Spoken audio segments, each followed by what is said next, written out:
My father was one of the fittest men I've ever known. A great sportsman in his day, boxer, swimmer, amateur footballer. He was still bull-shouldered and hard even at 60, though a good deal of his muscle had gone to fat. He didn't drink. He hadn't smoked since a day during the First War, when he'd accepted a bet and thrown a whole packet of capstans over Victoria Bridge. Except for the occasional cold, he'd never had a day's illness that I could remember. 2 weeks before his death, he'd been examined for a new insurance policy. When the report arrived, on the morning of his funeral, it declared him to be A1 in every respect. I was out of the country again on study leave, and the telegram announcing his heart attack caught me in the midst of a whole series of muddles that I had simply to leave where they were, all untidy ends, while I got a plane booking, scraped up the money to pay for it, and started back. I'd expected to find my father dying and the family in a state of shock. Instead, they were utterly calm. The first stroke had been followed rapidly by 3 more, and he'd died within an hour of my leaving London. The funeral was arranged, notices had been placed in all the papers. There was nothing for me to do.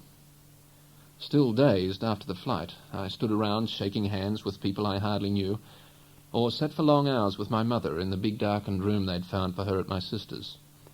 She'd refused to go to bed. Propped up with pillows in a new bed jacket and gown, she rocked back and forth in the sunlight, and when night came at last, sat up rocking in the dark.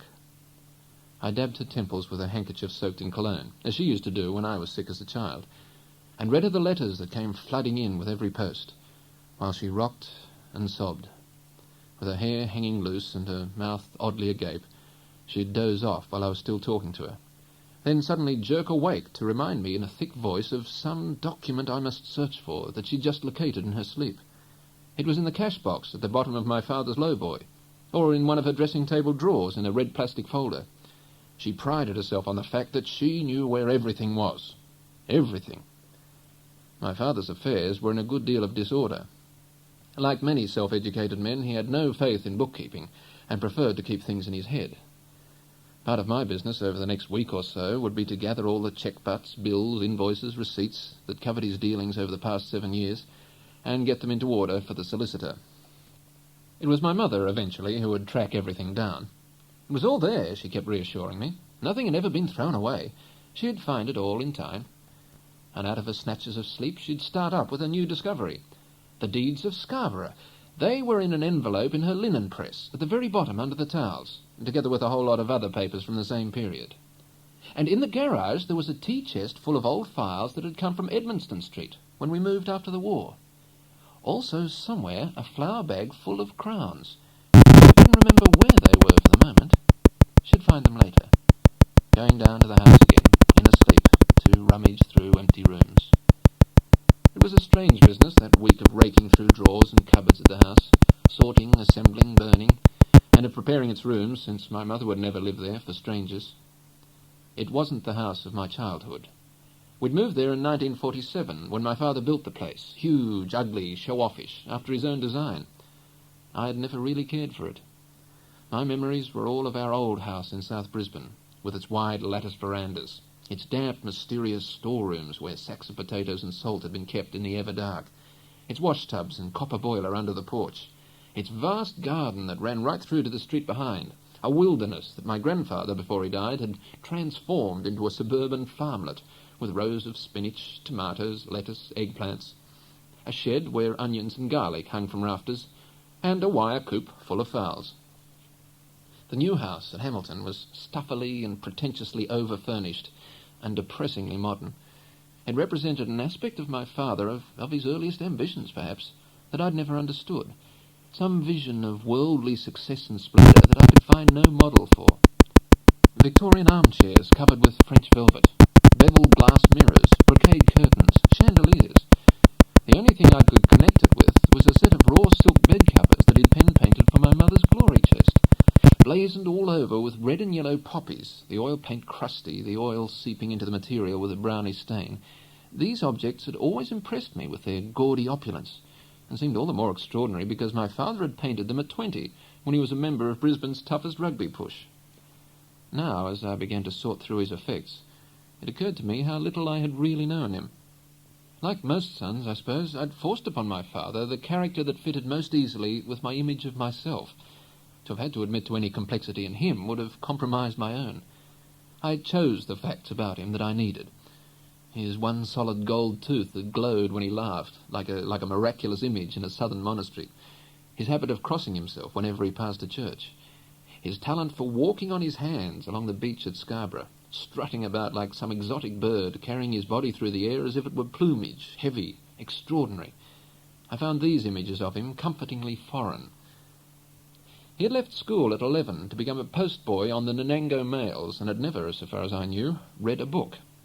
All of this was a gap between us, and left my notion of my own independence utterly uncompromised. Now, suddenly, I was not so sure. My mother was right. She had kept everything. My father's cash box, when I opened it, was filled with old envelopes, dated and stamped, containing pretty well every document the family had ever acquired. School reports going back to our first days at primary school, my sister's swimming certificates, a postcard of the Orsoba, 12,283 tons, the ship my mother had come out on in 1913, a 5-shilling share in the Siegfried line that a provident aunt had sent me for my birthday in 1940, newspaper cuttings of my father's boxing career, all pasted up on crumbling cardboard, the receipt for my grandfather's tombstone, and a whole lot more that I couldn't begin to examine. My mother was one of the great collectors. Her dressing table was the Library of Alexandria, a suburban V&A. Just opening its drawers was like stepping back into my earliest childhood.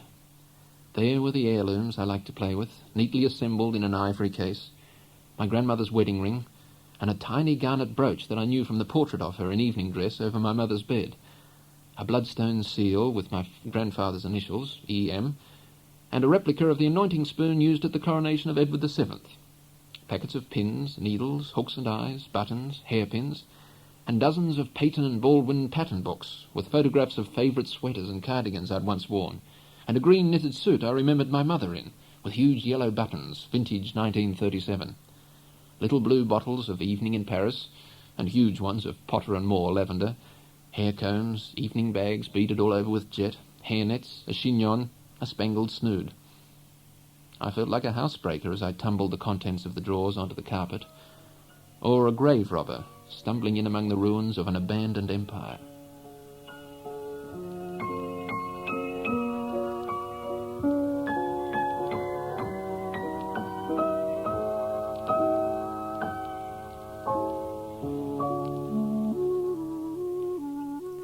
Each morning, just after 9, I went down to the house as if it was a regular job, and began where I'd left off the day before, pausing only to eat briefly at midday on the kitchen step. Upstairs, in the afternoon stillness, I worked through my mother's linen press, and moved on to the spare room at the back of the house that had once been mine. It was years since I'd slept there. After my sister married, I'd used her room, which was bigger, lighter, and had a view, but the double room at the back was still referred to as mine. It was a storeroom now. Suitcases were piled against one wall, a pair of bed ends and a set of dining chairs my father had meant to cover was stacked against another, and the built-in cupboards were full of toasters, electric jugs with ragged cords, radiators, blankets, the covers from our car. The only sign of my occupancy was a faded place on the wallpaper where I'd once hung a print, and in shelves behind glass in the smaller of the two rooms my books, already mouldy with damp. I emptied the cupboards and took their contents to be burned. The books I packed in a tea chest to be transported to my sister's. This was the last room of all. I was almost finished. There was only the desk, which no one had used for 15 years or more, its drawers so tight with damp that I could barely get them open. The first two were empty anyway. But in the third, under a set of new spring-back folders, was a layer of rubbish that must have lain pretty well undisturbed since my middle years at school. The usual stuff. I took the drawer out and tumbled its contents on the floor. Fuel pellets for a model aeroplane engine, propelling pencils given out free by Dunlop Rubber and Tristram soft drinks, newspaper photographs, John Winter clearing the bar at the London Olympics, poker dice, a crumbly gum rubber, a compass with a stub of green pencil, a glass cylinder marbled with coloured sands from the north coast, even a sheaf neatly folded of stories that I'd punched out one holidays on a borrowed Royal. And at the very bottom, still glossy and unyellowed, the Brisbane Grammar School magazine for 1949. I let the pages fly under my thumb, and was about to consign it to the pile of junk behind the door, when out of a pyramid of regular black and white faces, I was pulled up short by a familiar, unfamiliar smile. I turned back to the photograph and stared. The Stillwater life-saving team, looking solid and smug in their black Speedos, had been arranged in 2 rows in front of the old physics lab. Arms folded to show off their biceps, knees regularly apart, the older boys sat stiffly upright on a form. We younger ones posed cross-legged at their feet. There were 2 squads of us, junior and senior, with 6 in each. We used to practice at lunchtime on the front lawn under the trees, one boy kneeling, one boy prone in the grass, taking it in turns to be either drowned man or handy bystander. 1, 2, breathing steadily, in, out, pushing down hard with hands spread under the shoulder blades, up to 60, then springing to our feet. And there we all were, all 12 of us, with me in the front row left. But what had caught my eye and made me turn back and look again was a small boy at the very edge of the picture, who wasn't staring out like the rest of us into some sort of rectilinear future, but had cocked his head up away from Mr. Peck's covered tripod and was staring diagonally out of the frame. It was Johnno. No mistaking the big lopsided grin, the oversized head with its Cagney-style middle parting and brilliantine waves. But what puzzled me, and had I suppose even more than the oddness of his pose leapt out from the page and caught my eye, was the glasses he was wearing. Round, gold-rimmed glasses that might have belonged to his grandmother or been a property from an end-of-term play.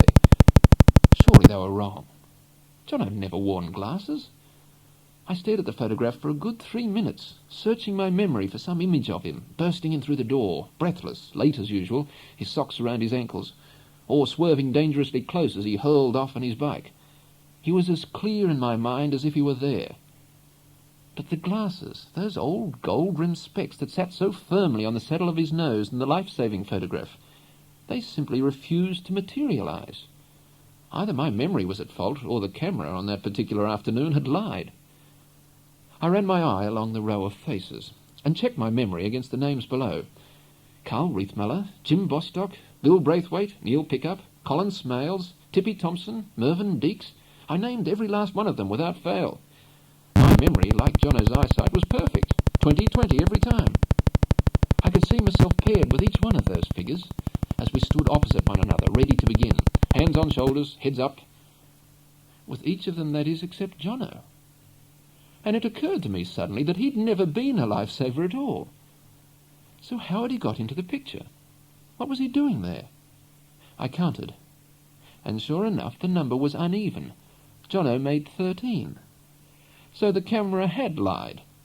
Or Johnno had. Those glasses, if one could check them, would turn out, I was certain now, to have nothing in the frames. They were a disguise, a deliberate bending of the facts. A trick set up as carefully that afternoon as Mr. Peck's camera, to preserve something other than the truth, and to make someone like me, nearly 20 years later, stop and look again. A joke with a time fuse. How like him. I thought of the times he'd caught me in just this way in the old days.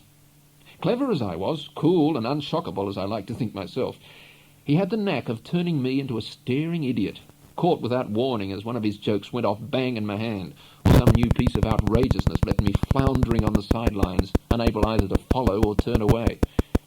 He was always one jump ahead.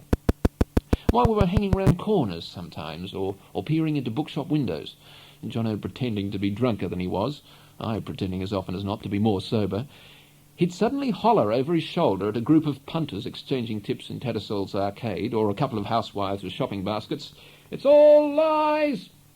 and swivel on his heel and stare at me as if I'd said it. It was a trick that never failed. I was always left on the curb, spluttering, red-faced, trying to clear myself or explain. 20 years later, I'm still doing it. The book I always meant to write about Johnno will get written after all. Johnno made sure of that on an afternoon years back when we barely knew one another, while he was just a cocky schoolboy setting out to sabotage, for pure devilment, a picture he should never have been in, with his eye on what? One of the tatty grey pigeons that picked up sandwich crumbs in the yard, which had just taken off in a flurry of dust and was passing at eye level between Mr. Peck's tripod and the roof of the War Memorial Library? Not, surely, on a future biographer. Still, the fact remains, he had me hooked. As he had, of course, from the beginning. I'd been writing my book about Johnno from the moment we met.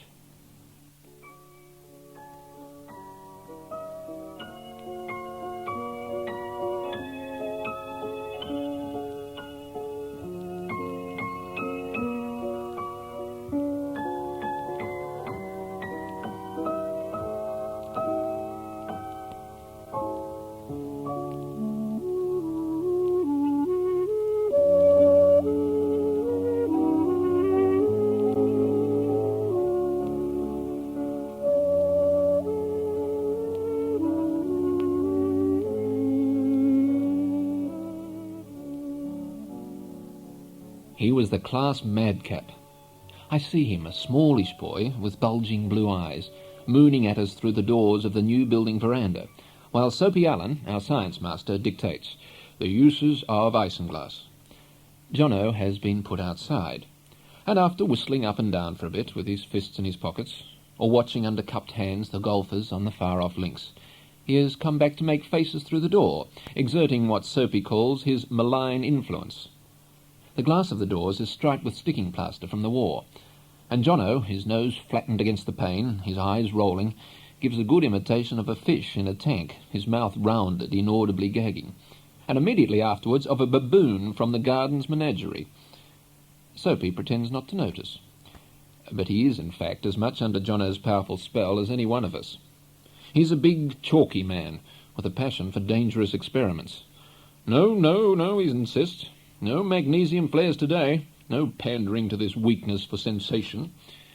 But in the pocket of his tweed jacket there's always a good-sized roll of something inflammable, and before the lesson is over the room will be fizzing and flashing while he shakes his head and makes little deprecating clicks out of the corner of his mouth. "This isn't science," he murmurs delightedly. "It's the Royal Show. All you boys are interested in is sensation." He plays the same elaborate game with Johnno, never addressing him in anything but a high-flown rhetoric that gives all dealings between them the air of a scene at the theatre. The scene ends, inevitably, with Johnno's exile to the veranda, and Soapy watches out of the corner of his eye, while the notes on helium or copper sulphide flow steadily, full stops, commas and all, from his whitish-grey lips. Johnno is off stage, but never quite absent. And occasionally, by long-established precedent, he makes a comeback, like Banquo's ghost, mouthing eerily through the glass, till Soapy opens the door a crack, and he makes his formal protest. "I'm as innocent as a milk-white lamb," he'll say, rolling his blue eyes so that the rest of us have to double up in our desks. And Soapy, briefly allowing him a place in his fourth-form chemistry course, "Then go you forth, little lamb, and separate yourself from these my goats, a comma in a weak solution of hydrochloric acid, full stop." But Soapy always relents at the last moment, and calls him back for the fireworks. Gangling at the blackboard, he makes half-witted attempts to solve geometry problems that leave even the master confused. Asked to construe a sentence out of Noctes Latini, he sighs, scratches his head, shuffles from foot to foot, and suddenly discovers the most improbable and suggestive translation. Out of class, with the help of a boy whose father is a bookmaker, he runs the school's most profitable SP racket, with half a dozen bullies to beat sixpences out of those who can't pay. Twice in our second year he's threatened with expulsion, once for shoplifting from Woolworths, and once for spiking one of the rowing eights. And on each occasion his mother appears, wearing black gloves and a hat, and the headmaster lets him off. The prediction is that he will fail the junior, lose his scholarship, and be sent to work at a tyre factory, or be apprenticed to the printing trade, though why these particular careers should be mapped out for him nobody knows. We were all awed, I think, by his sheer recklessness. He would do anything, get up with a shrug of his shoulders and accept any dare, accept with the same lift of his shoulders any punishment. No other boy in the school appeared so regularly on detention lists, or made so many trips across the gravel to the office. "He's crazy," people said. "Someone dropped him when he was a baby. He's a clown. He's a ratbag. He'll end up on the end of a rope. He's antisocial." And it was true, he had no sense of responsibility, no school spirit, no loyalty to his country or to his house, no respect for anything as far as we could see. It meant nothing to him that minor servants of the British Raj had sent their sons to be educated here in the years before the Great War, or that a tree had been planted in the grounds by a royal duke, the son of Queen Victoria, or that the honour boards in the Great Hall carried the names of 7 generals, 9 judges of the Supreme Court, and a governor of Queensland, not to mention the war dead, whose names were recited alphabetically to the assembled school on Anzac Day. Johnno cared for nothing and nobody. No crime was beyond him. He was a born liar and an elegant shoplifter, who could walk through Woolworths at a steady pace and emerge with his shirt fairly bulging with model cars, pencil sharpeners, rubbers, exercise books, wind-up teddy bears, toy trumpets, anything you liked to name. It was generally agreed he would have slept with his sister, if he'd had one. We were appalled and delighted by him.